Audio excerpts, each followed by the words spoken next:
Hi, welcome everybody. So glad you're here. And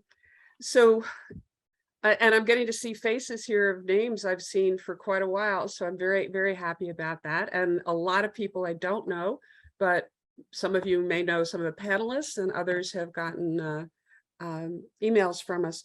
So I just want to remind everyone that this is being recorded. It will be available on the Religion and Socialism website. Other people will be posting it. So if you do not want your picture or your name out there, now would be the time to, to go dark or whatever.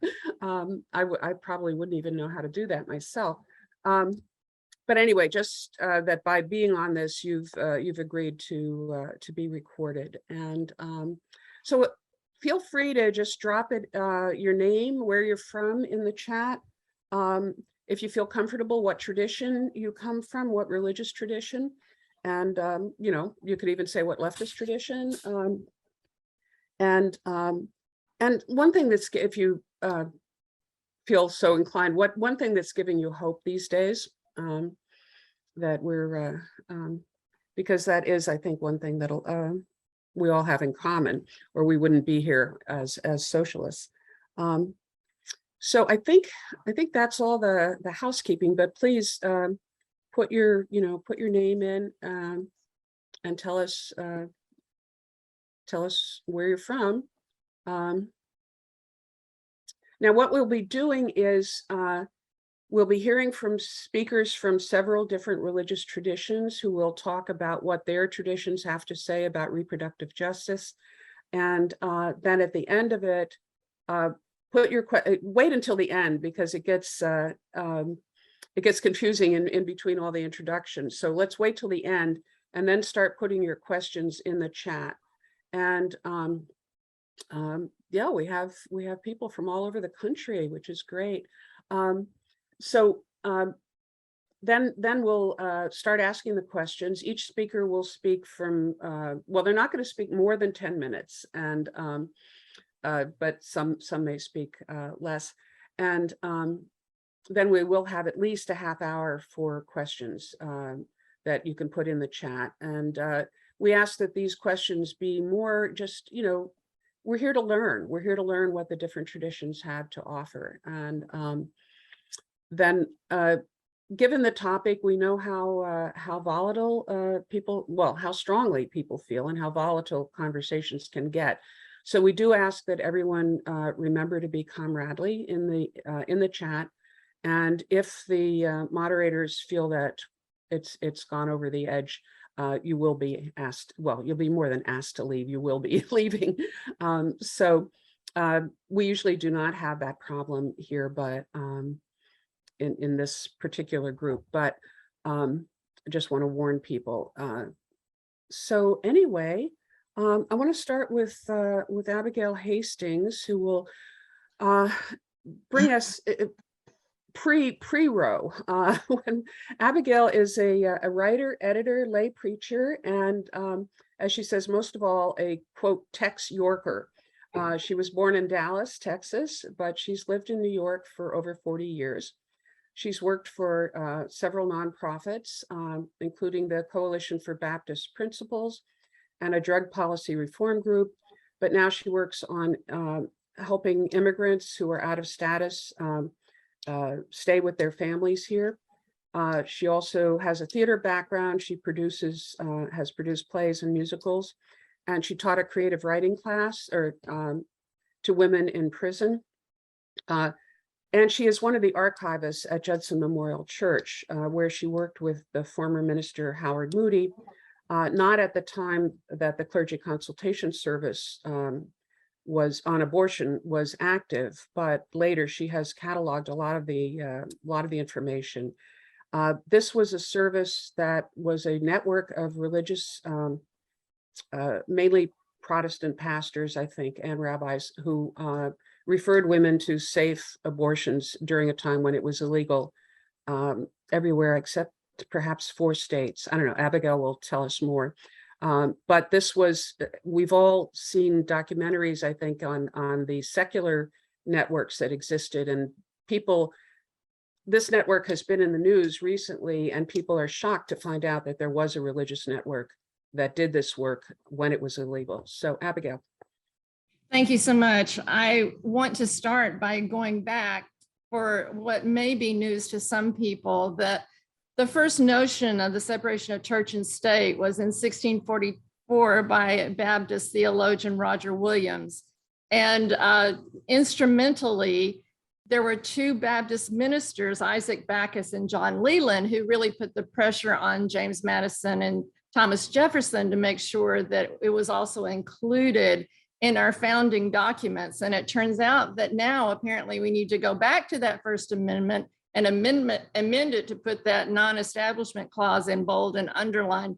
But I know that good people like you will help us make that clear. But I do think it is interesting to know that one of the tenets of the Baptist religion, faith, and practice, and in fact, one of the reasons Howard and I worked on a group called the Coalition for Baptist Principles is that Baptists do not always remember that that is a tenet of their faith. For many years, they were not politically involved. The idea theologically was to be in the world, but not of the world. And that changed notably when some very fundamentalist Christian Baptists, called themselves Baptists, realized that they could manipulate political press. It's well documented in Randall Ballmer's essay on what happened, but I digress. I'll share that information with you another time. The point being that, like Howard Moody, we're both from Texas and ethnically Southern Baptist, which is the largest Protestant denomination in the country, but you would be surprised to learn that when Roe v. Wade came out, for example, in Dallas, where I grew up, the pastor of the largest First Baptist Church of Dallas, W.A. Crissell, supported it, and Baptists generally thought it was a good idea. This was in large part because they thought the idea of fetal viability and sanctity of life were Catholic concepts. So Baptists at that time were not against abortion. They supported Roe v. Wade. I want to move into the time that the clergy consultation took root at Judson. And what happened was that Howard came to Judson in 1956, and just a year later, one of our former ministers sent a woman from Florida, where he was, up to New York because she had what was called then the problem pregnancy. So Howard and this woman went over to New Jersey, where he believed they had been given a code to a particular address. He went up to the door while the woman waited in the car. He knocked on the door and he said either he had the wrong code word or they thought he looked like police or something, but the door was slammed in his face and he was so embarrassed and mortified. And it was actually through theater connections in the church that this woman was finally found the abortion that she needed in New York and could go back home. But not unlike all of the women that they served, and it's true today, that woman already had children. The majority of women who get abortions do. And this was really eye-opening to Howard. So in the years that followed, they began meeting, a group of clergy and rabbi began meeting at the Washington Square Methodist Church to think about how they could address the issue theologically and practically. And after many, many months or years of talking about it, it finally occurred to them that women were dying while they were picking apart the theological implications, and that they needed to do something about it. Now, let me just mention for those who might not know that the other Baptist principles that come into play here, as far as Howard was concerned, was what we call the principle of sole competency.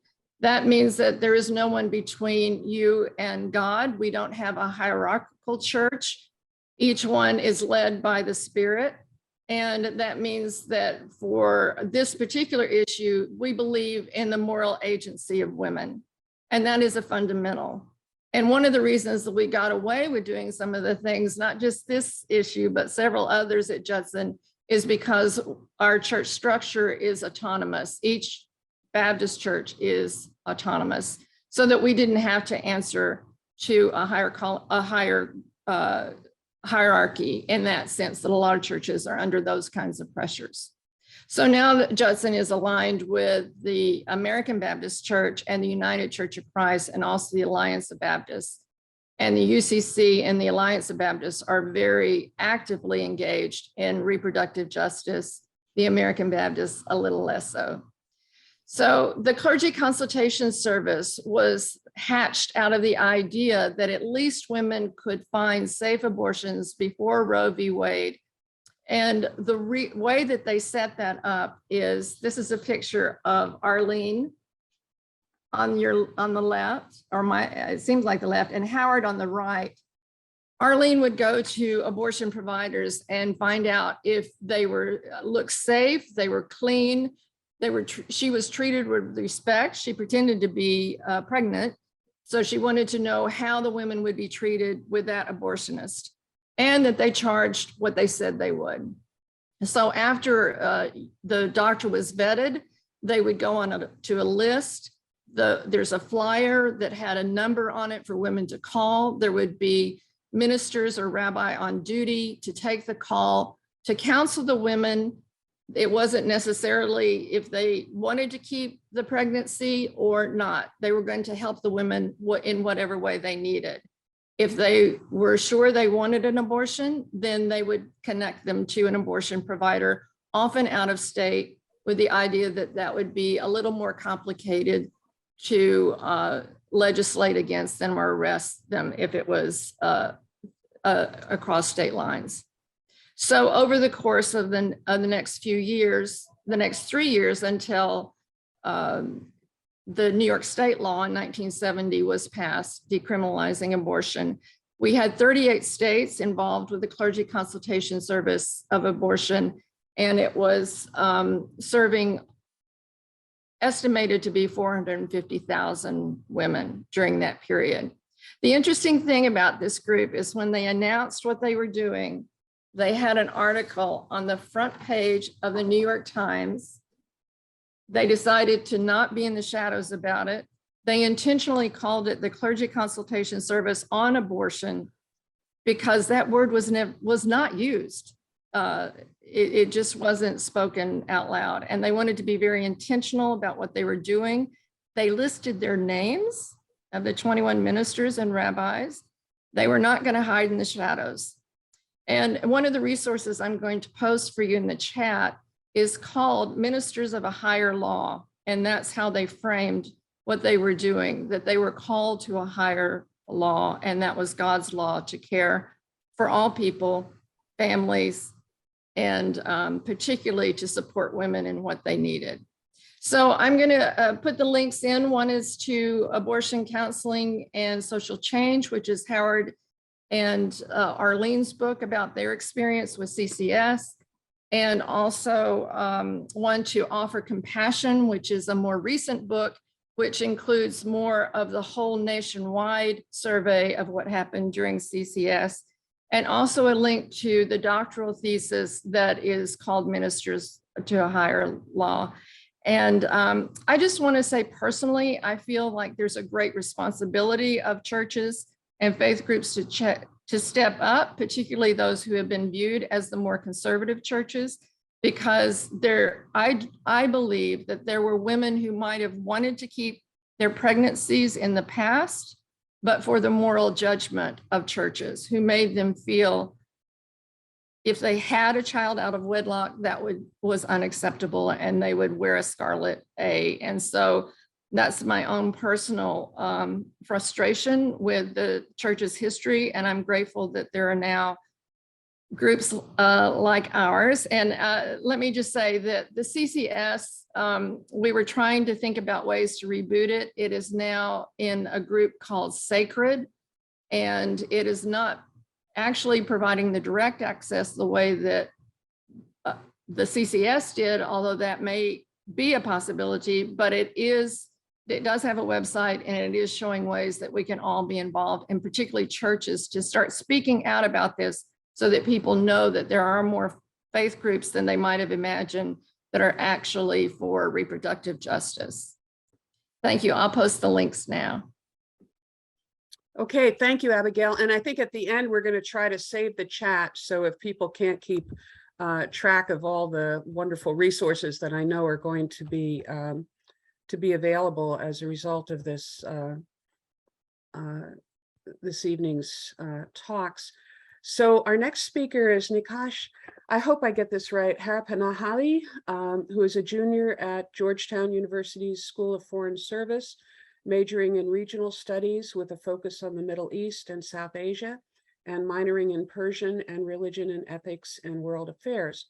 Nikash is also originally from Dallas, so there are good things coming out of Texas, and is passionate about decolonizing the Dharmic traditions through studying the progressive past, present, and future of South Asian spiritualities. He believes in intersectional activism that is built through solidarity, abolition, and intentional commitment to changing systems of oppression.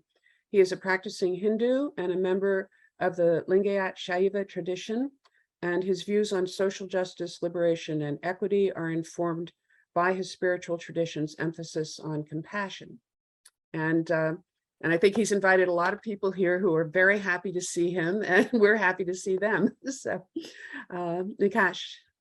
Thank you, Maxine, for that wonderful introduction. I had one written down, but that suffices. I am today representing Sadhana, a coalition of progressive Hindus. It is an honor to be here today and speak to you all about why Hindus, by virtue of our many understandings of life, and liberation, fervently and overwhelmingly support reproductive rights and justice. As the previous speaker just said, there is a responsibility for religious groups to step up. For many of the South Asian Dharmic traditions, it is not just a responsibility, but a religion-bound conviction, a duty to step up and fight for reproductive justice. By understanding how Hindus view life, death, and rebirth, one can understand the gravity and sacred importance of choice. Like other Dharmic traditions, Hinduism has many teachings, scriptures, and philosophies. However, there is an overarching Dharmic cosmology that sees life, death, and rebirth strung together in a constant cycle called samsara. The goal of being from a dharma is to achieve liberation from this cycle, which is realized through the repeated combination of making and remembering choices. The Upanishads, a Dharmic sacred text, established that life and death are an unending cycle. Life ends with the final breath and begins with the first breath. Life, in many Dharmic traditions, does not begin with conception. The movement and reincarnated reality of an individual is dependent on their previous lives' lived experience. An individual's intentional commitment to reducing suffering brings them onto the path of liberation. In other words, an individual's agency and choice are necessary to reconcile the new reincarnated environment that our immortal self, and with our immortal selves, our inner selves, our Atman, our Anga. Our karma, the result of that choice, is the locus and device of reincarnation in Dharmic traditions.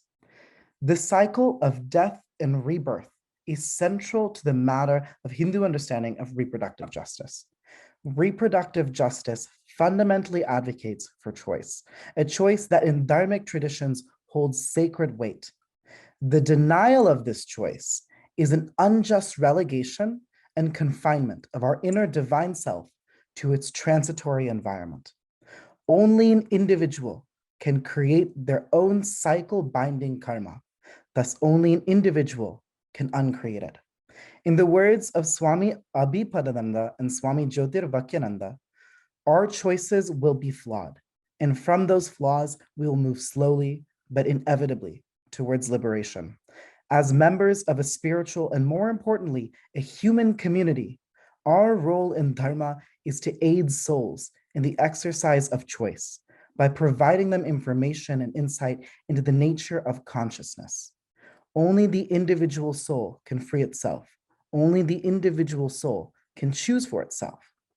So when we criminalize people's choice to have an abortion, we are making a judgment about karmic output and assuming that it would swing onto the negative side.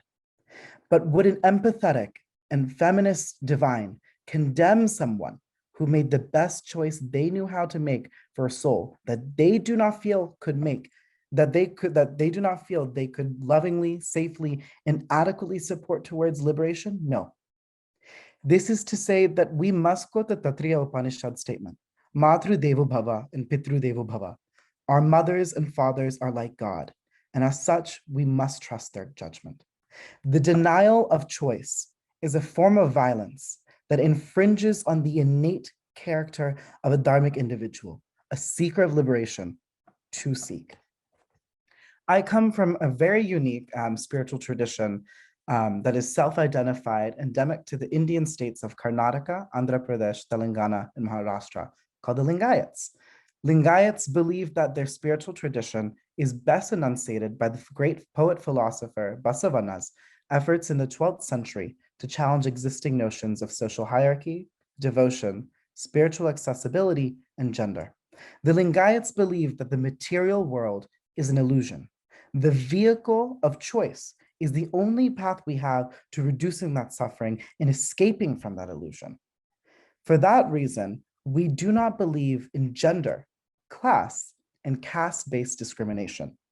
Lingayats contend that we all have an immortal divine self, a self that is found in all sentient beings. Thus, because our suffering comes from hierarchical myths that constrain our capacity to be individual agents, we must utilize compassion to find the path of liberation. We must have restraint in our judgment and compassion to all. Compassion means critically understanding our needs and the needs of our entire community. We cannot allow ourselves to infringe on the sanctity of choice and codify a discompassionate denial of autonomy. Justice, therefore, is the freedom of choice. Justice is the compulsion for compassion. In the words of the founder of my tradition, Guru Basavana, Dayavillada dharma yavudeya, Dayave beku sarva prana lallirali, Dayave dharma mulavaya, Kurla sangaya nantala dolanaya. What can be a religion if it does not have compassion? Compassion is for all living beings. Compassion and mercy should be the root of all religions. The divine of Kurla Sangama will expect nothing less from us. In the words of the Bhagavad Gita, the embodied soul is eternal in existence, indestructible and infinite. Only the material body is factually perishable. Therefore, fight, O Arjuna. The fight for reproductive justice is the fight for dharma. It is the fight for compassion. Justice and reproductive justice is the freedom to choose one's own karmic path. I hope that these statements help you understand how the Hindu community and the Dharmic community not just support reproductive justice, but understand it as a fundamental part of our practicing faith. Thank you guys so much. Shanti, Shanti, Shanti. Thank you, Nikesh. I hope you'll put some links in the chat too to send us to more information. Okay, so our next speaker is Maria Teresa Davila, who is an associate professor of ethics at Merrimack College in North Andover, Mass. She's a Roman Catholic laywoman, and her areas of expertise include Catholic social teaching, racial and migrant justice, and political and public theology in the United States context. As a columnist for the National Catholic Reporter, her columns have addressed divisive issues for Catholics and Christians in the United States, such as acknowledging the harm caused by the political and religious culture wars, the failures of the pro-life movement, and the possibility for rapprochement between pro-life and pro-choice folk. So, Maria Teresa, very happy to have you here. Great. Thank you so much, Maxine, and all the other presenters. And thank you, DSA, for the invitation through Nicole and through Clyde, and a lot of people I love a lot, Michelle as well. This is an august group that I respect highly. So I'm really appreciative of the invitation to be here. Well, as the Roman Catholic in the group, perhaps there is I don't want to make assumptions, right? So there is probably broad knowledge of some of, or maybe the central voices or perspectives on what the Catholic beliefs or theology or teaching, moral theology, moral teaching on abortion and reproductive ethics is. I will speak a little bit in a moment about how we switch to that term reproductive justice, which I think would be vital for Catholics to begin to consider. Abigail has opened the door for what that would mean and what that would look like. I try to push that a lot more. But in Catholic circles, it's not about a matter that is up for discussion. In Catholic teaching, very briefly, the teaching is that life begins at conception. Whether it's personhood or not, that's not a question, right? The question of personhood is not what concerns that particular ethic. The question that concerns that particular ethic is human life, right? So that we can make a statement in Catholicism, we can make a statement about human life that doesn't necessarily go into the question of personhood. And that human life has a right to live from conception to natural death. I want to go a little bit into some history because I think it's important, and I think it might ground our conversation and maybe some of the commonalities that we might share at this table, this metaphorical Zoom table. And that is, if I take you back to the 1960s, even earlier than that, in the Catholic tradition, Pope Paul VI established a commission to study reproductive ethics. Specifically, at that time, the big question wasn't necessarily abortion, the big question was contraception. Because the general idea among Catholic ethicists and in Catholic moral teaching was that contraception, which was becoming increasingly available and becoming increasingly accepted in broader Christian circles in the US, was something that Catholic families were really grappling with. You hear the jokes about the large Catholic families where there's, 6, 7, my husband comes from a family where his grandparents had 11 children and more pregnancies beyond those 11, right? And so Pope Paul VI establishes this commission. The commission included married couples, it included gynecologists, it included pediatricians, it included psychiatrists, it included nuns, it included single women, it included, in fact, it was an incredibly diverse commission to study the question on the ethics of contraception. And the report that the commission turns into the Pope actually says unanimously, Catholicism must be on the side of approving contraception within marriage, right? So sex is still being kept within marriage, but of approving contraception as morally illicit within marriage, within a couple that is in a sacred bond in order to control births within marriage.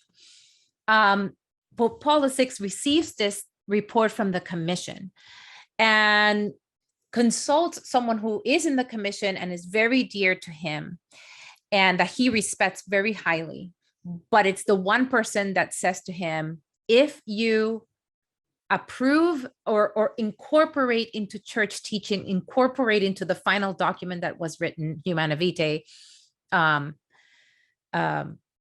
if you include that recommendation, you're essentially going against Catholic teaching. And that was essentially misleading the Pope, right? So there's books written about this moment. There's books written about and studies written about what happened at that time. And Pope Paul VI rejects the recommendations of the Commission on Contraception and writes Humanae Vitae, which comes down hard, instructing Catholic families that the use of contraception is against Catholic teaching, is against natural law. And I don't want to go too much into natural law, but that is one of the things that has been manipulated. I'm going to use that term, right? I think we can use that term safely here. Natural law is something that has been manipulated in many ways in the last 50 years, 60 years to speak declaratively or definitively about what reproductive moral teaching is within certain church circles that wouldn't have been used in the same way before in the life of the church, the Catholic Church, and in the life of other Christian churches. So that's just to give you a little background of how some decisions were made sort of immediately, and some teachings were established immediately before Paul VI. Fast forward then to the papacy of John Paul II, just another little bit of history. John Paul II, amazing in his critique of capitalism, amazing in his critique of the global market systems and how that dehumanizes the human person and human community, and in solidarity with the solidarity movement in Poland, etc. With respect to sexuality, he falls back on a position that, again, has not been historically there in the church, and that is the one of gender essentialism. I'm not sure if people here are familiar with that. But gender essentialism teaches, especially John Paul II's gender essentialism, basically teaches that femaleness and maleness, the two genders in the Catholic tradition, have their reality in God. And that in God, that reality through creation becomes male and becomes female, and that reproduction, and especially the female task of mothering, is an essential identity of being human for the female human. And he links that, John Paul II links that to the gender essentialism of what he believes is the human being in God, male and female. That too is going to do a lot of damage to our possibility, Catholic ethicist, which is what I am by training, to our possibility of having conversations on reproductive justice, conversations that are not black and white about the moral categories that we use to judge our sexual and reproductive ethics, but that admit to concepts such as moral tragedy. So one thing that I push for, and I am a pro-life Catholic. It's part of my identity as a Catholic. It's what I push for is to be able to say, can we get the church to admit that not every pregnancy is a blessing? Because that's the language that gets used, right? Every pregnancy is a blessing. No, I'm sorry. If a father rapes a daughter, that pregnancy is not a blessing, right? If someone feels incapable of carrying a pregnancy for whatever reason, that is not a blessing. That is not what God wants for you, right? Now, that begins to open up the discussion on reproductive justice. That is, there is a sense of moral tragedy to the kinds of choices that we have to do sometimes, that we have to make sometimes. So that notion, and I think we're all echoing it as we're speaking, of churches speaking up, is to be able to speak up to reality. And that's a push that I've been trying to do in my writing. I'm going to put some links when I'm done, to try to get the church to say the word a crisis pregnancy, because that's not even a term that church hierarchy uses, bishops, priests. That term is not used, right? So being able to have a conversation about what happened in 1968 with Humanae Vitae, the fact that the commission, let's open up that commission report, which is available. It's not like a sealed secret something. There's access to it, right? But let's open that up for a heavier discussion. Let's talk about contraception in a way that we were already heading toward within the Catholic Church at a certain point. And then that page was turned sort of in a way that was really very damaging to women and to families. in general at the time. And then this kind of conversation, I taught at Andover Newton Theological School, which is where I met a lot of the lovely people we have here today that I'm familiar with. And it was known that that my personal stand was pro-life. And we had conversations in the classroom about where can we agree on well-being for women? I have a son who can become pregnant. So where are we discussing the well-being of all persons who can become pregnant? That is important as well. And we had some very rich discussions that moved us beyond the binary language of pro-life, pro-choice into the language of wellness, wholeness, moral ambiguity, that we don't have moral certainty on a number of questions. We allow in Roman Catholicism, we allow moral uncertainty about a number of bioethics questions and decision-making, but we don't on the question of reproductive justice, right? So being able to call out, just a blatant sexism on that, and then to call out gender essentialism as not a central teaching. It is a very recent set of teachings by one particular pope that got adopted because it was very useful to some political factions. And it got used and distorted by those political factions. So being able to look at that piece and say, no, there in fact is nothing in natural law and nothing in science that pushes us to accept John Paul II's gender essentialism as teaching of the Christian church. It just isn't. Because I think then that is going to open up the possibility of discussions that get us more toward the question of reproductive justice. So I didn't keep track of time, but I think that I covered the few elements I wanted to bring up, and then I'll put a couple of links for you in the chat. One is my sort of byline in National Catholic Reporter, so you'll see the different writings. And then the second one is to America Magazine. America Magazine is Jesuit, and I'm just going to call it out. In 2016, it's actually suffered greatly from the election and the impact of the 2016 election. And so it sort of dialed itself to what it calls a middle, which ends up being middle right. And I've had pieces rejected by America that literally say exactly what you heard me say right now, that National Catholic Reporter has taken and published. So I am putting them both, but I just wanted to put that caveat that what you're going to get on Roe v. Wade in America, which has a very, very broad discussions, is not the same as what you will get in National Catholic Reporter. Thank you. Thank you very much, Maria Teresa. Yeah, some of us who are old enough remember when America had a different slant to it.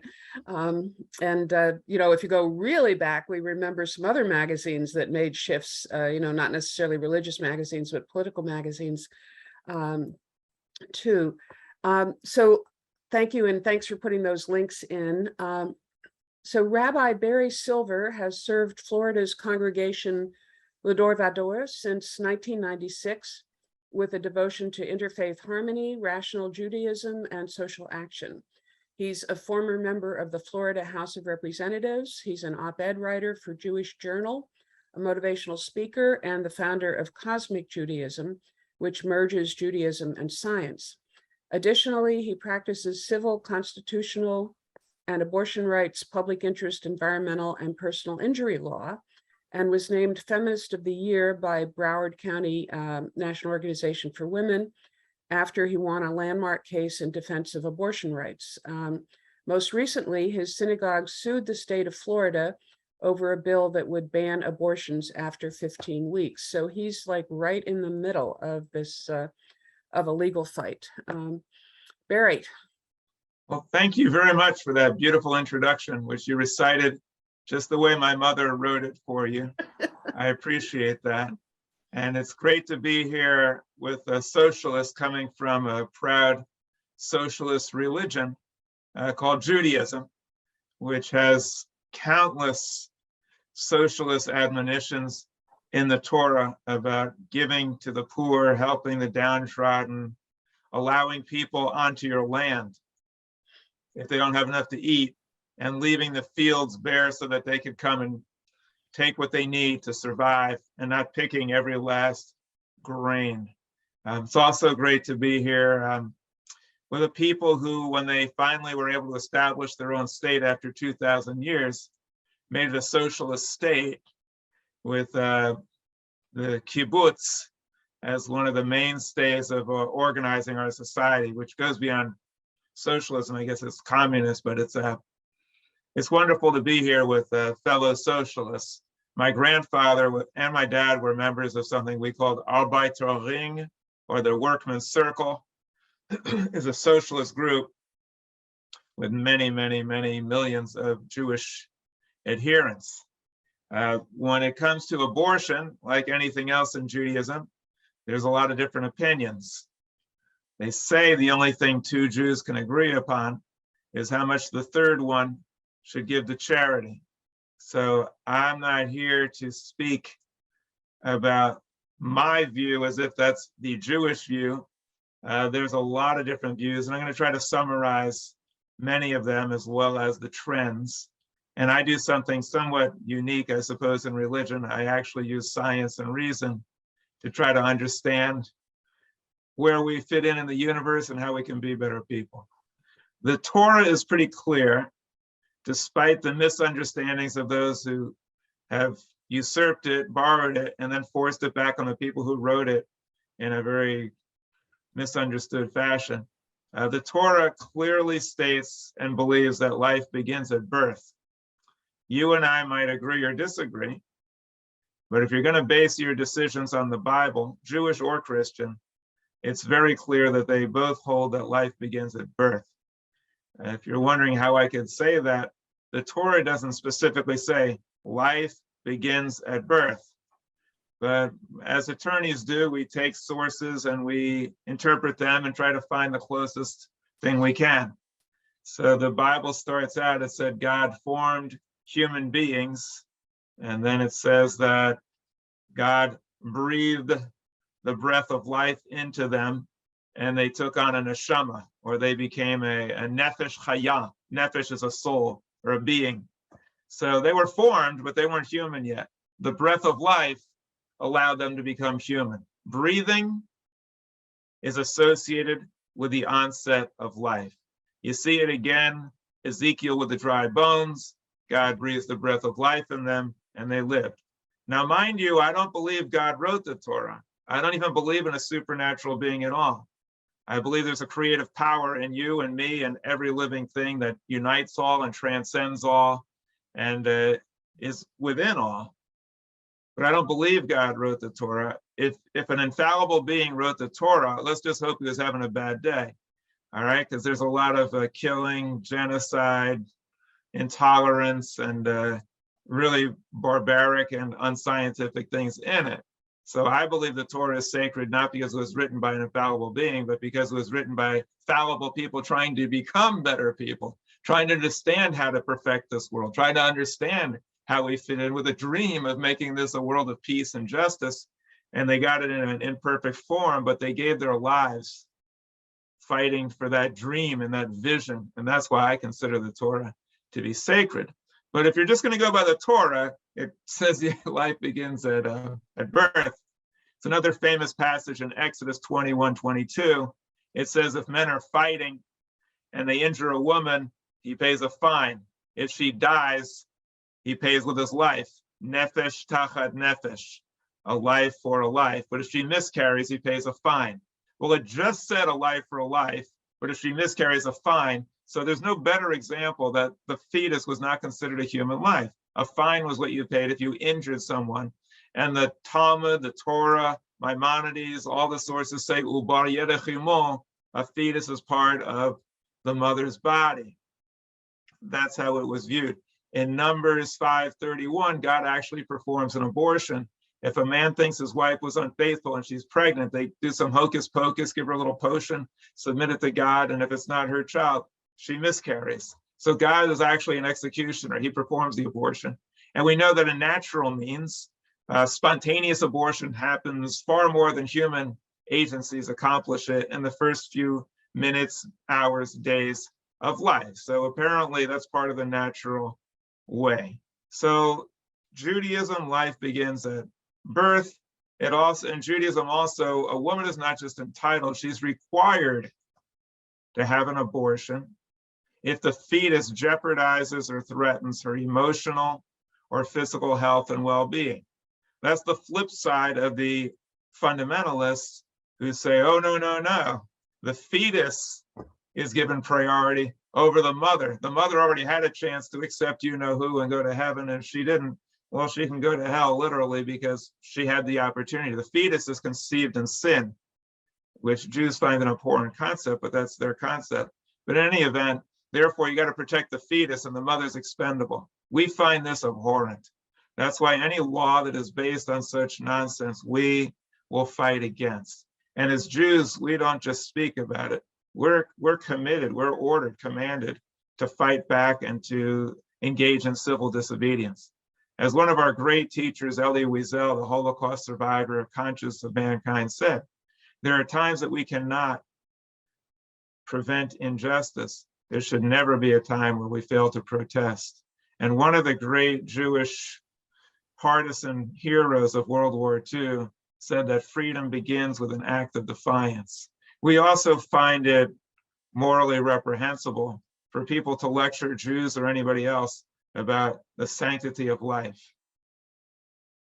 If they want to demonstrate the sanctity of life, they can do so by working for universal health care, getting rid of all these guns and assault weapons, protecting our planet, which is the source of life, and trying to treat life as sacred by allowing all children to be wanted children, not by forcing parenthood upon people because they had casual sex. That doesn't show sanctity of life. It shows the antithesis. It shows the trivialization of life by bringing life into the world for parents who can't and don't feel qualified to bring them into the world in an already overcrowded world. That is not sanctity of life.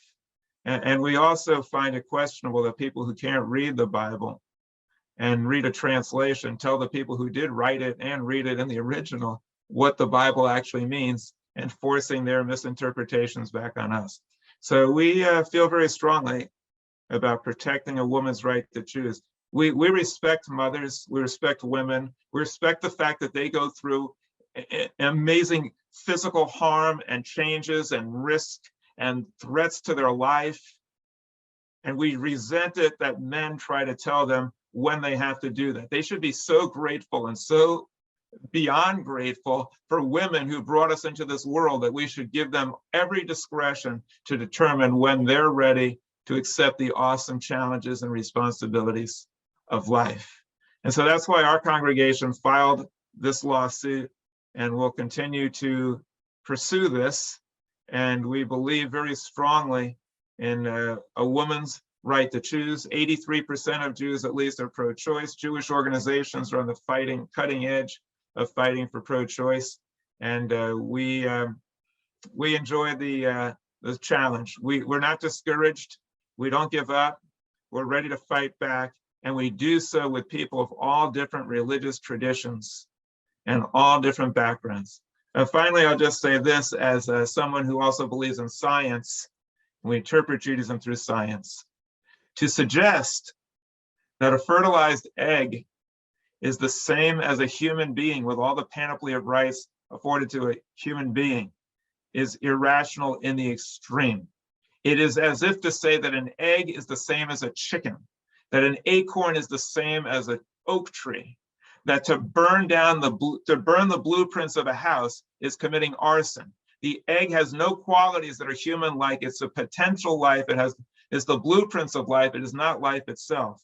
And to treat it as the same as a human being trivializes and demeans life. And we believe in protecting life. The Jewish family is the reason why we're still here, and many empires who try to destroy us are not. The Assyrians, Babylonians, Greeks, Romans, and many others, they all believed in the love of power. We believe in the power of love. That power of love is transmitted through the family and through the parents. To tell Jews when we can become a family is to challenge the integrity of the Jewish family, and is to challenge the integrity of our survival.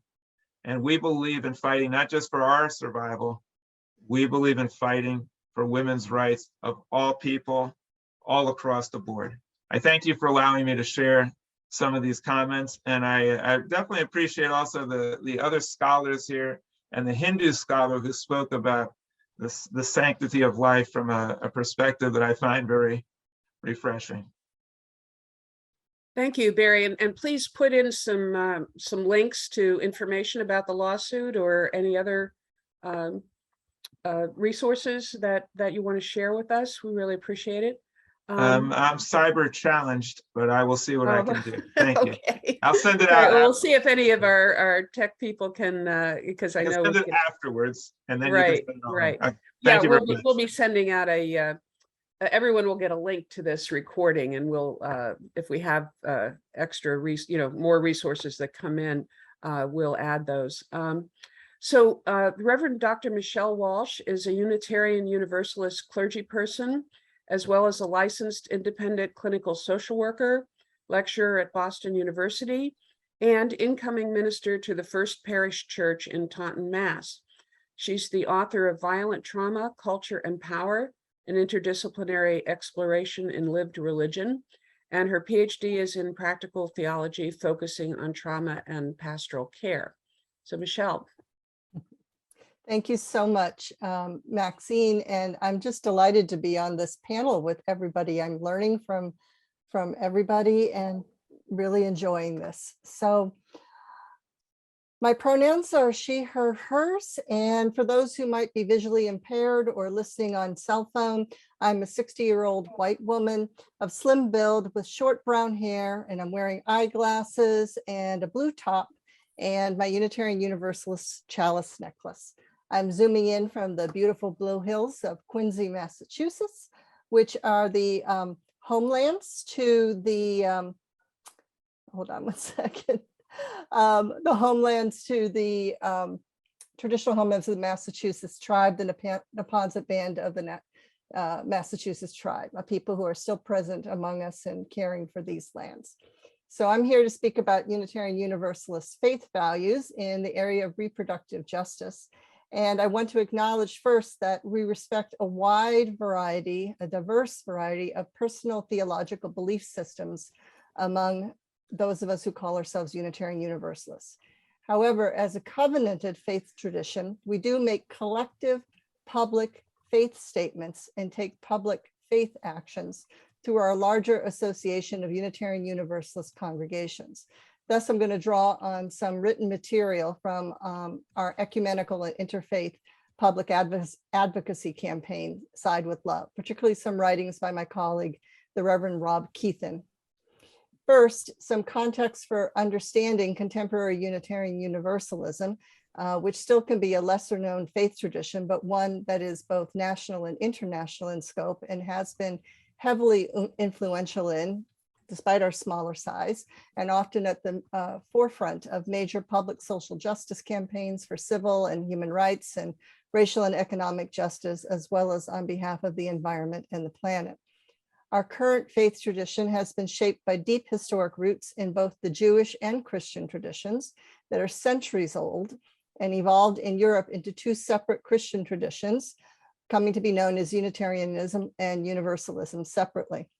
And then these two traditions consolidated in 1961 amidst the ferment of the various civil rights movements that were happening at the time in the Vietnam War. And then when these traditions consolidated into present-day Unitarian Universalism, they did so by creating a new public association of congregations covenanted by principles and purposes and a diversity of theological sources, including the wisdom of all world religions, as well as science. Covenant historically was and remains an important part of our tradition as a religious practice to be reviewed together every few decades. We're in that process now.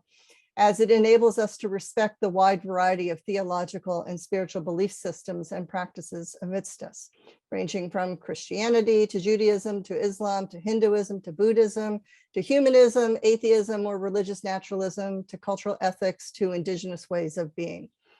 So all of that is under the umbrella of covenant. And then we also covenant through our public promises and practices to social justice and siding with love as a theological, spiritual, and religious practice. The flexible nature of the Jewish and Christian religious practice of covenanting has enabled us often to be flexible in responding to the cultural signs of the times, while remaining true to core values and principles and enabling a broad amount of personal, theological, and spiritual diversity amidst choosing to remain in relationship for actions on a public level. So we've long sided with love in public witness and taking public action on behalf of reproductive justice and reproductive rights, alongside racial, economic, LGBTQIA+ immigrant and disability justice, among others. For more than 2 or 3 decades, the Unitarian Universalist Association has been a leader in developing welcoming congregation curricula for LGBTQIA+, as well as comprehensive lifespan sexuality education, currently known as Our Whole Lives, and has partnered with the United Church of Christ as well. My colleague, the Reverend Rob Keithan, in our UUA Side with Love public advocacy campaign, has pulled together an important section of resources on their website for grounding all clergy and religious professionals in these times, as rooted in our central UU values of love and respect and justice. He cites 3 areas that are our call at this moment. 1, to bring an intersectional racial justice lens to all that we do. 2nd, to do our own pastoral and spiritual work first as religious leaders, including healing our own places of trauma and shame-based cultural reactivity, and particularly to this particular issue around sexuality. There is a lot in our culture that impacts on all of us. And if we don't do our own personal work in this area, this is going to be challenging for us in being leaders with others. And then to engage in the external justice work through our congregations and community ministries out of this place of deep spiritual and theological grounding. The practical theological public business of our Unitarian Universalist Association is done through our annual gathering of congregational delegates to our General Assembly. As a religious practice, this is where we engage with one another on the priorities of our values guiding our social justice initiatives. And one of the most important being this several-year process of issuing what is called a statement of conscience. Now, as a practical theologian, I'm most interested in how our practices across congregations yield a very depth of commitment through this process. So for 2 years, congregations first submit proposals to our Commission on Social Witness as to possible congregational study actions for statements of conscience. And then a vote is taken at a General Assembly, selecting one that will be developed over another 3-year process of study, action, and engagement by our individual congregations, shaping an actual statement of conscience. And then finally, that statement itself is voted on for adoption by the whole Unitarian Universalist Association at a General Assembly. So in 2015, this was the deeply rooted process that culminated in our own UUA statement of conscience on reproductive justice. And I just want to read some excerpts from this document, which is very lovely in its framing. As Unitarian Universalists, we embrace the reproductive justice framework, which espouses the human right to have children, not to have children, to parent the children one has in healthy environments, and to safeguard bodily autonomy and to express one's sexuality freely. The reproductive justice movement envisions the liberation of all genders, sexual orientations, abilities, gender identities, ages, classes, and cultural and racial identities.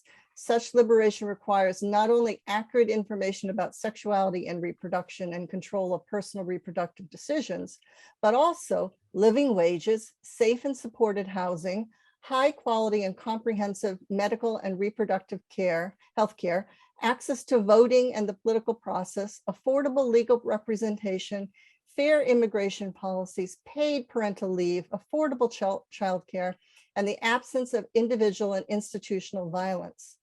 The world we envision includes social, political, legal, and economic systems that support everyone's freedom of reproductive choice and the expression of gender identity and sexuality, especially the most vulnerable and marginalized. In such a world, all communities are places of equality, abundance, and safety, free from violence, oppression, and hazardous environments. This world includes access to safe, affordable, and culturally and developmentally appropriate childcare and healthcare. In our vision, everyone has access to accurate information about sexuality and family planning and safe, healthy, and culturally sensitive reproductive health services. As participants in the reproductive justice movement, Unitarian Universalists commit to follow the lead of, act in solidarity with, and be accountable to communities of color and other marginalized groups, using our positions of power to support those communities' priorities. Both those affected and their allies play important roles. Unitarian Universalists are laying the groundwork for the transformative power of multicultural organizing in partnership with reproductive justice organizations and leaders, looking for leadership from those most affected. We will use our position to speak loudly in the religious arena, as the religious voice has often been used to limit access to reproductive justice. So that's just a snippet of a larger, beautiful statement that has come out of very deep, engaged process among the congregation. So with heartfelt and deep commitment to these values now being enacted and guiding the larger association in public witness and public action. So down deep. Side with Love is the organization that is equipping our congregations right now for these challenging and turbulent times ahead in the aftermath of this decision. And I will put a link in the chat to that as well as to the UUA. Thank you, Michelle, and thanks for the link. I think there are a lot of resources here. So I have, I know people are probably going to be putting questions in the chat. I know we have lawyers, we have theologians, we have lay activists. I know that the New York Reproductive Justice Group met right before this this webinar, and they would like to make an announcement at some point during this. But one question I have, since I know I'm not the oldest person on here, but I go back far enough that I can remember those times of hope, the times of the Second Vatican Council, the the time when the Catholic bishops were on the side of the labor unions and civil rights, when practically every Protestant minister I knew was out there, working against the Vietnam War, working in a lot of different areas. And now, we can think of Reverend Barber, I'm speaking here as a Protestant, but and there was liberation theology, a lot of that, there's a lot of historical memory here that I think people have brought up for us, as well as other strands of thinking that don't get the publicity that other strands do get. So I'm just curious as to what, people always talk about, well, the right won, the war of ideas and so on. There has been I hate to use these military analogies, but certainly there has been a contestation for different ideas. And a lot of that has been backed by an incredible amount of money. So I'm just curious about other what the panelists have to say about how these things have changed in your lifetime, and perhaps how you think we can regain the get these ideas out here, because the ideas that are being presented as being associated with our various religions, and this is for everyone in the group. You can all think of the right-wing equivalent, well, not equivalent, but the right-wing opposition. How would you see your group combating this? So Nikash, you have I just turned 21, so my lived reality has always seen, abortion as a fundamental right. It's been upheld for my whole life until now, nationally at least. And as someone who's coming from a tradition that often is not talked about in a crucially in a critical way, I'd like to say that for us, getting our information out, understanding our progressive values, our progressive history, has also been an issue of decolonizing. The process of colonization destroyed our knowledge transmission systems. They took away the capacity for this information to be, released on our own sovereign terms. And so I think when we have these discussions, I urge everyone in this room to think intersectionally and critically. Not all religions have the same opinion. Not all religions have the same hierarchies or institutions even. Some, like mine, are radically anti-institutional. And so when we have these discussions, I urge all of you, most of you may not be familiar with my tradition or the dharmic traditions, but I urge you to look into them. Having a dutiful, I think we have to move away from the paradigm of tolerating other religions to a pluralistic understanding of having dialogue, having all of our voices meaningfully included. When speaking about issues like this, I think this is why I'm happy to be speaking here. I did not know there was intense similarities between Jewish and dharmic traditions until Mr. Silver started, elucidating on them. I think that as leftists, we should concern ourselves with what the other members of our world have to say, what other members of humanity have to say. My tradition has admonished class-based discrimination well before Marx was born. I mean, it's been since the 1100s. Decolonizing also asks us to look at the information that we have and expand it, to understand what other people of the world, other parts of the world have to say. And I think therein lies how we can best challenge, what's happening from the right, through solidarity, through making sure that our work is inclusive and intentionally incorporating parts of the lived experiences of all Americans, like my own. I think that it will have to take us understanding and looking at each other and our religions as meaningful actors in the fight for justice and for reproductive justice. Thank you. Any of the other panelists want to say anything? Okay, Michelle. Yeah, my hand fades into the background there, so it's harder to see.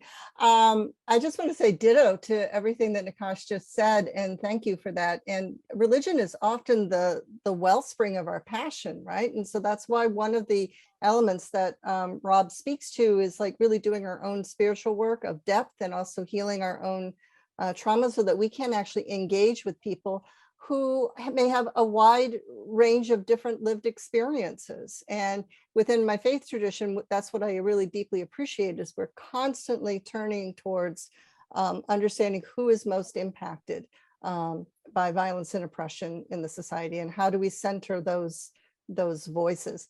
I really love the fact that you dropped in Reverend William Barber's campaign, the Poor People's Campaign, because Fusion Coalition Politics and what he role models is just fabulous. It is actually in the relationship building and in doing the work and in engaging in the democratic process, which we actually role model within our own tradition, that helps, I think, to build up our skills of working with people when we're in different spaces of understanding, different lived experiences, and sometimes at counterpoints to each other. How do we find the common ground? So that's why I really, really, really also deeply appreciate MT's participation on this panel, because I want to know that where the common ground places are that I can work with my fellow Catholic colleagues as well. So, yeah, and participating in panels like this, I love this. Thank you for doing this, Maxine. Okay, hi, Barry, you have. Yes, I think we need to look at the elephant in the room. And I think everybody knows who's associated with the elephant. The problem is that religion can be divided up into two types. And even within the same religion, you'll find it. The type that thinks that they are the chosen ones, they're going to heaven, and everyone else is on the wrong side of God. And God is mad at them and he's going to send them to burn forever. And the other type of religion that sees religion based on its actual roots. Religion comes from a Latin root, lig, to bind together, like a ligament binds the body. Religion should bind all people together as one family, but many people see it as the opposite, that they're separate and apart. They use religion to build walls of separation instead of bridges of understanding.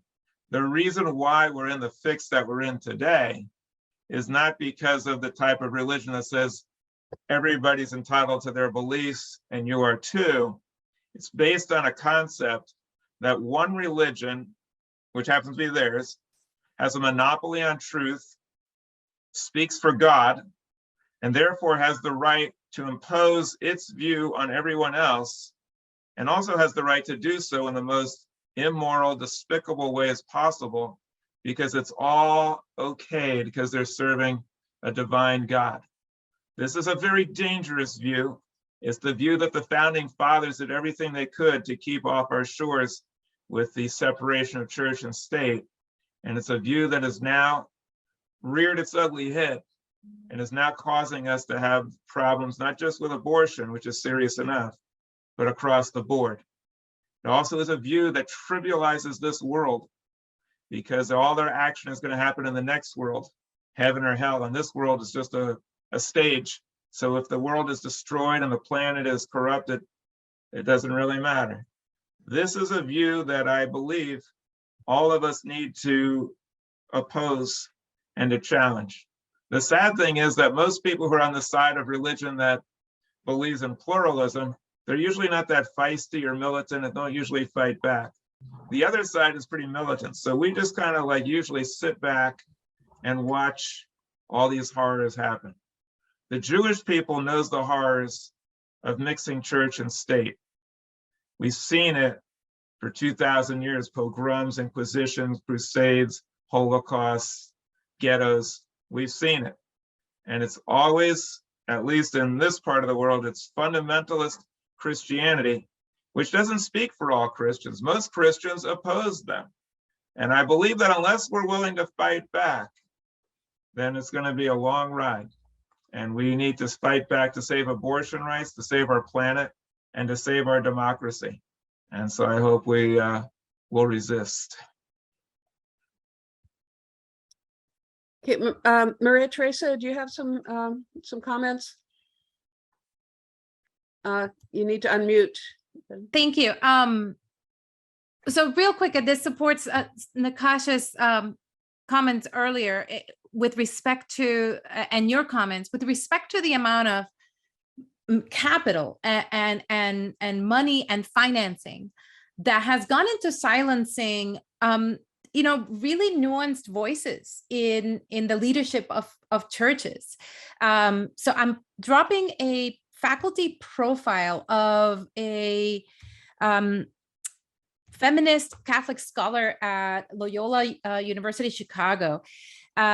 Sandra Sullivan Dunbar is coming out with an article real soon, only because I'm the editor of the journal, the Society of Christian Ethics, where it will come out, where she lays out the history of the financing and of the politics of the religious right around the question of abortion, and the way that that co-opted certain voices early on in that within the religious right, within evangelicalism, within Catholicism in the US, that were not at that extreme, right? That culture war was given shape by a specific project of the Christian right, with specific funding and with immense funding. And she has other publications in this area, but she is someone that very carefully wants us to remember this history, wants us to revisit, to follow the money, to see where things are being funded, to ask the question.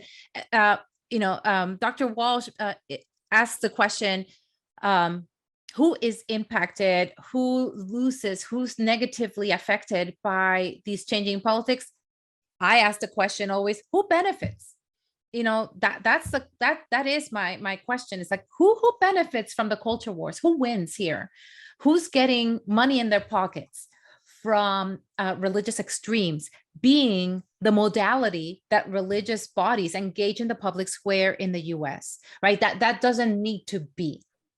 And so I definitely agree with Rabbi Silver that those more nuanced, moderate voices need to be, I'm not going to say more aggressive, but I'm going to say more strident in our witness in the public square, because it doesn't need to be, there are specific reasons, and reasons having to do with funding and politics of why the public square became what it did on this issue with respect to how religions in the US speak to it, and those that have been silenced. And so if these kinds of conversations, these kinds of collaborations are the ones that can get sort of a more nuanced voice out there, and a voice of solidarity, a voice that says, we are willing to sit down and have the conversation. We're willing to sit down and change the dynamics of where this is going.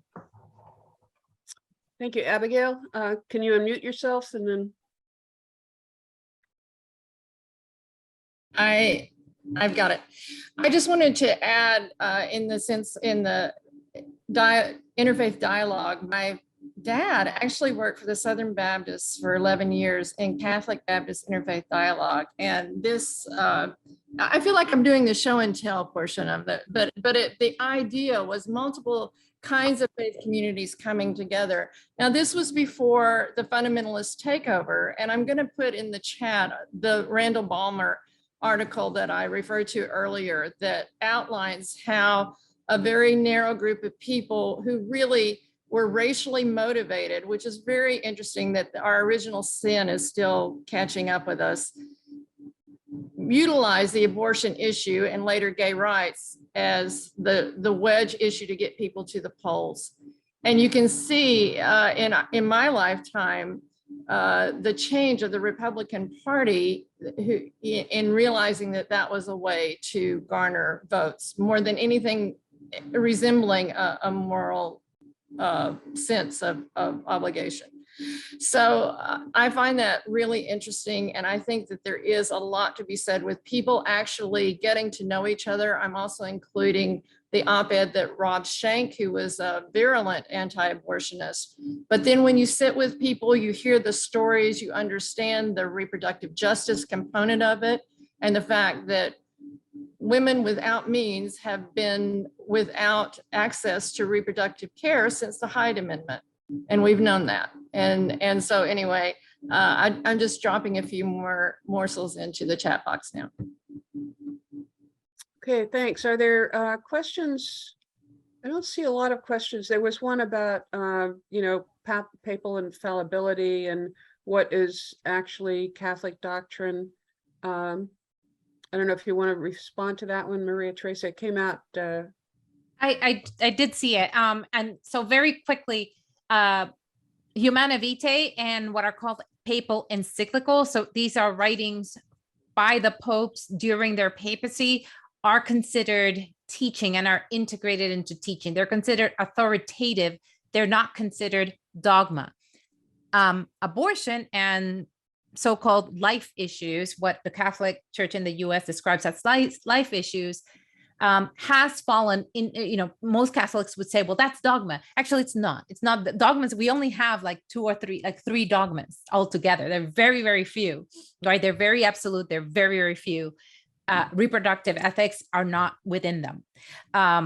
But yes, that teaching has an authority and is part of the teaching authority of the papacy, even though it's not within a council. I'd just like to share something that the Catholic Church, for the vast majority of its history, has not taught that life begins at conception. That's a misconception. And in the Bible, there's a large pregnant silence. The Catholic Church didn't come up with that concept until 1869, long, long after the Jewish rabbi came along and spoke about giving away everything you have and helping the poor. So we live in a time where people don't know their history. So we just figured, well, the Catholic Church has always believed that life begins at conception and considered abortion to be murder. Not so. For most of its history, they believed that life began with what they called quickening, when you would sense fetal movement.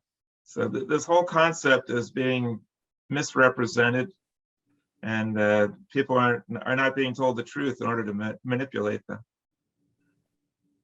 Okay, Jack, can you unmute?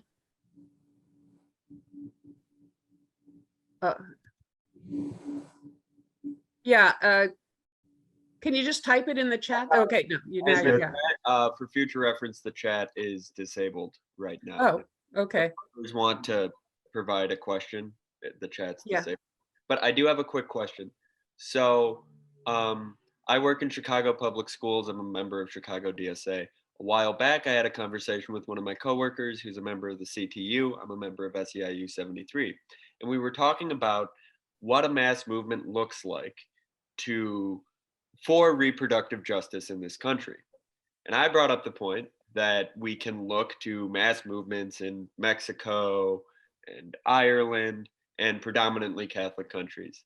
Now, she's from Puerto Rico, and she mentioned that the predominant religious majority in this country is Protestant, and much of it is evangelical Protestantism.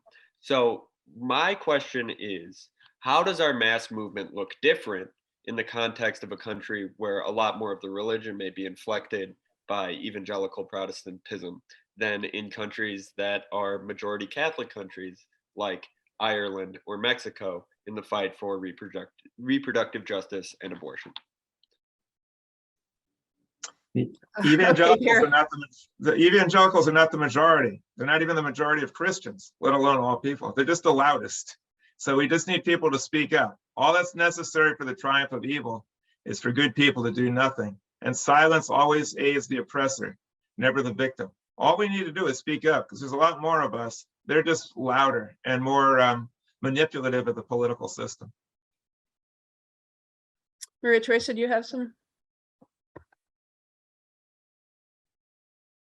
Sorry, I was going to answer this question just on the chat because I can easily answer it on the chat. Not Jack's comment, but Elsa's question. Argentina also is a good example of Chile and Argentina of majority Catholic countries that had very strong movements. I think don't need to mention this in this group, but I'll refresh your memory.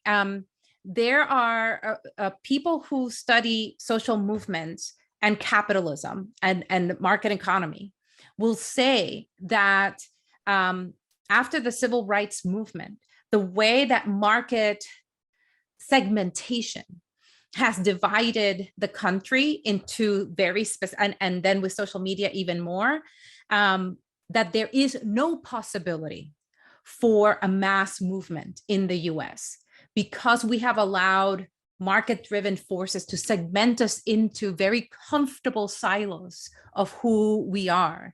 And we can contest that, but I think that if we are truly going to be socialist in our critique, we need to look at the way the market shapes how we express ourselves in the public. And that's a whole other area of research I've done on why things like labor unions, Catholic social teaching, the option for the poor, liberation theology, all those things, Maxine, that you mentioned, do not kind of catch fire in the current moment. And a lot of the observation is that market segmentation in the late 60s and into the 70s sort of began to destroy our ability to have a national action movement on X or Y issue. Thanks. Hey, Nakash, you had a comment, and then I want to go back to Devin because our time is running out here. We could go on. I think we probably could go on, and there will be others in this series. Okay. I just wanted to first say thank you to everyone for letting me speak. I know I'm pretty young. I am by no means a scholar on the dharmas, but what I would like to point out is that in building solidarity between many different groups, we can find the foundations for a prolonged mass movement. I don't know if it's possible as it is, given like I think market pressures, like previous speakers were speaking to, but I think that one of our in my dharma and my Lingayat spirituality, we say, without being cognizant of what's happening around us, what's the point in worshiping God? Their misery is my misery. Their joy is my joy. If the heart of Kudla Sangma pains, I burn. I think our country is quite literally in a crisis of compassion. We can debate who's winning or losing the cultural war, but at the end of the day, our community leaders on both sides are not engaging with each other through paradigms that we believe, ideals that we believe to be true. There is not an effort by many groups on the right, particularly in the Christian right, to engage and look at different groups as they are. I think the paradigm of tolerance is detrimental to us building meaningful solidarity. I think like previous speakers, including Rabbi Silva, were saying, and I think it's not just a division between those with absolutist gods and then those with not. It's the division in how we engage it in a religious dialogue. I think if we look to how mass movements are built in other parts of the world, particularly in India, the Indian independence movement was built by Hindus, Muslims, Sikhs, people of all castes, including the lowest castes, working together to achieve what they believed was the creation of a sovereign state. And they were able to do that through compassionate, interreligious, and intercommunal dialogue. That is not something we have in this nation. I think the way that our communities engage with each other is very segmented, still determined and inflected by white supremacy, that it has to take a lot of unlearning as a national community and with a national consciousness. I mean, we still find heinous attacks against multiple different religious communities, anti-Semitism embedded in our justice, anti-Sikh, sentiments from the New York police. We need to work together as a community to make sure that their misery is my misery, their joy is my joy. I think if we're building a solidarity movement, it has to be open to voices that for so long were called heretics, like my own. Communities like my own cannot keep on fighting for the place at the table. As a community with a national consciousness, we need to start opening these spaces up for real and meaningful dialogue.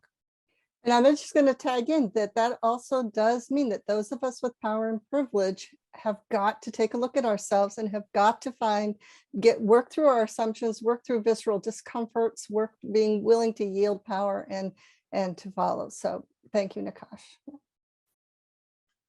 I just have to say that chances are zero of anything happening is not based on any evidence. You could say that market forces make mobilization more difficult, but to say it's zero just is a negative, self-fulfilling prophecy. In Judaism, we say, Im tirtzu and zo agada. If you will it, it is no dream. And they also say that to be Jewish, to be a realist, you first have to believe in miracles. That's the whole point of religion, to see beyond what most people think is reality. And Heschel said, to be religious, you have to nudge yourself out of your comfort zone, as Michelle was saying. So we should never think that anything's impossible, otherwise it will be.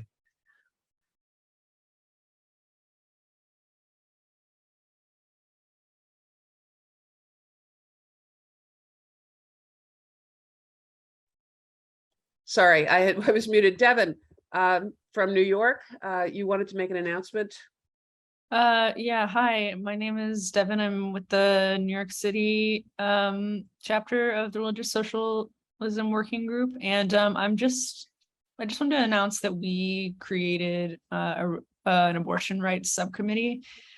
We had, I guess it's technically our second meeting today, and we settled on kind of a general strategy for our group, which is that we are going to work on forming a coalition between clergy and religious leaders and DSA. And we have a couple of proposals lined up for what we might do once we have that collective power together. So I just wanted to announce that in case anyone is interested in joining us in our efforts. You can email us at the email address I just put in the chat, religious.socialism@socialist.nyc. If you're interested in being a part of this work. I don't think that living in New York City has to be an absolute requirement. I think we're open to whoever wants to help. There's definitely going to be a lot of like remote work that we can do. Okay, thanks. And I do want to, I know that not everyone on here is a DSA member. We do want to encourage you to join or at least to follow. Yes, thank you, Nicole. And we have a website. There are articles on there. We'll be posting this webinar. If you are in DSA or if you're interested, we meet as religious socialists once a month. We talk about what people are doing in their own chapters, because people are involved in many different activities. And so it's a way to find out what we're up to.